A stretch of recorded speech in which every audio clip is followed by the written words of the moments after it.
La flambée des prix des matières premières est 3 fois exceptionnelle. Elle est d'abord exceptionnelle par son étendue, sa base en quelque sorte. L'ensemble des produits agricoles, les fibres naturelles comme le coton ou la laine, les minerais et les métaux, en passant par les produits agro-industriels comme la pâte à papier ou le caoutchouc, sans oublier bien évidemment l'énergie, tous les cours de toutes les matières premières progressent. Autrement dit, l'embrasement est général.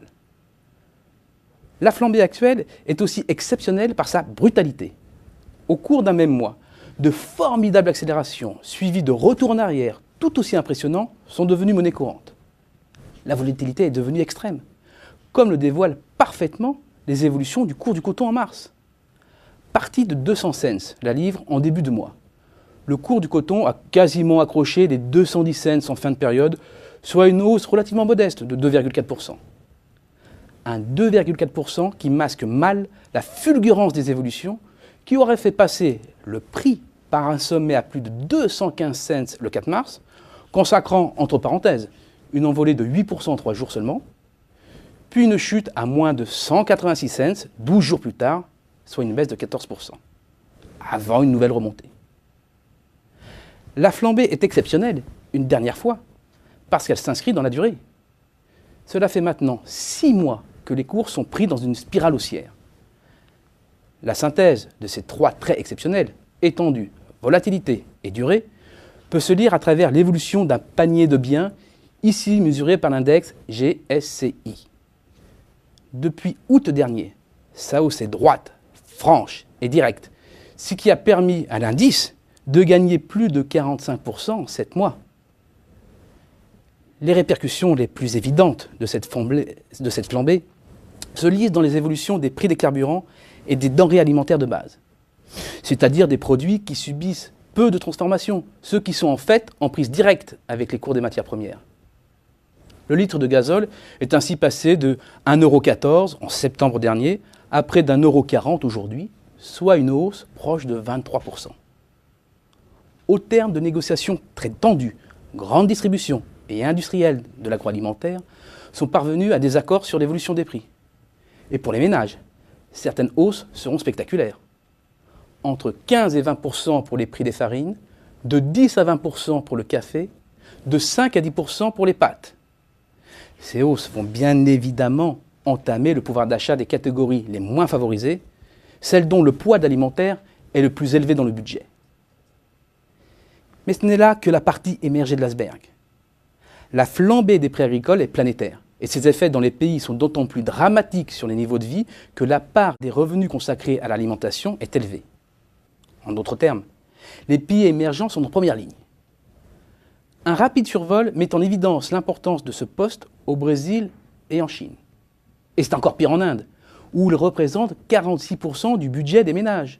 Et en Égypte, 56%. Des chiffres à comparer aux 13% de la France. Le risque le plus important pour les gouvernements en place est de voir surgir des émeutes de la faim. Pas étonnant, dans ce contexte, que les salaires soient réévalués dans ces pays pour éviter toute surchauffe sociale. Il en va de la stabilité des gouvernements.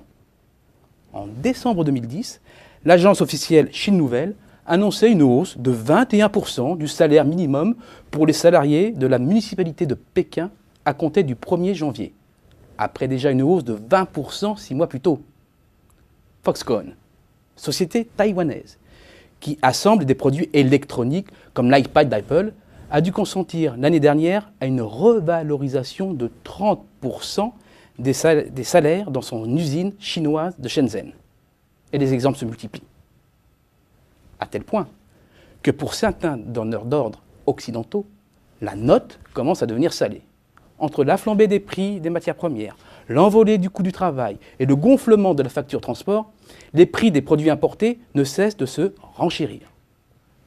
C'est le cas notamment pour la filière textile. Et il faut s'attendre à des hausses des prix des jeans ou des chemises achetés dans des boutiques en France. Certes, H&M a annoncé avoir sacrifié un point de marge plutôt que de réévaluer ses tarifs. Mais les distributeurs ne pourront pas tenir longtemps en rognant sur leurs marges. Levi's ainsi a été l'un des premiers à annoncer des hausses de prix fin 2010 et le mouvement va se poursuivre et s'amplifier cette année. Cela va mettre un terme à 12 ans. 12 ans marqués par la quasi-absence d'inflation dans le textile-habillement permise par les délocalisations, les progrès logistiques liés aux nouvelles technologies et la concurrence entre les enseignes de prêt-à-porter. Au-delà de la filière textile-habillement, c'est toute la filière transport, de l'aérien au transport routier, qui a maille à partir avec l'envolée des coûts de l'énergie. Sur fond de flambée des prix du carburant, les PME de transport routier de marchandises peinent à rester dans le vert. Le gazole représente 26% du coût de revient du transport longue distance et les salaires 35%. Ensemble, ces deux postes forment donc 61% du coût de revient total et soulignent la faiblesse des marges de manœuvre de ces entreprises. Certes, le rapport de force est déséquilibré face aux commanditaires, mais les marges sont déjà dans le rouge et les prix dans le transport devront impérativement remonter, au risque sinon de voir surgir une vague de défaillance dans la profession. Même des secteurs qui paraissent éloignés des matières premières sont touchés. Le cas de Foxconn est là pour le rappeler. C'est donc bien l'ensemble des produits sourcés chez les émergents, notamment de Chine, et importés dans les pays occidentaux qui se renchérissent. Cela concerne le textile, jusqu'à l'ensemble de l'équipement du foyer, du mobilier jusqu'à l'électronique de loisirs. Paradoxalement, c'est finalement peut-être une chance. Pas pour les ménages, dont le pouvoir d'achat va être attaqué à court terme, mais pour certains industriels. Tout simplement.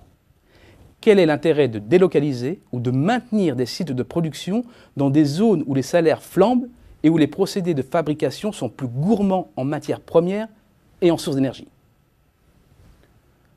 Au moment où les coûts de transport explosent, la Terre est devenue moins plate et les océans beaucoup plus grands.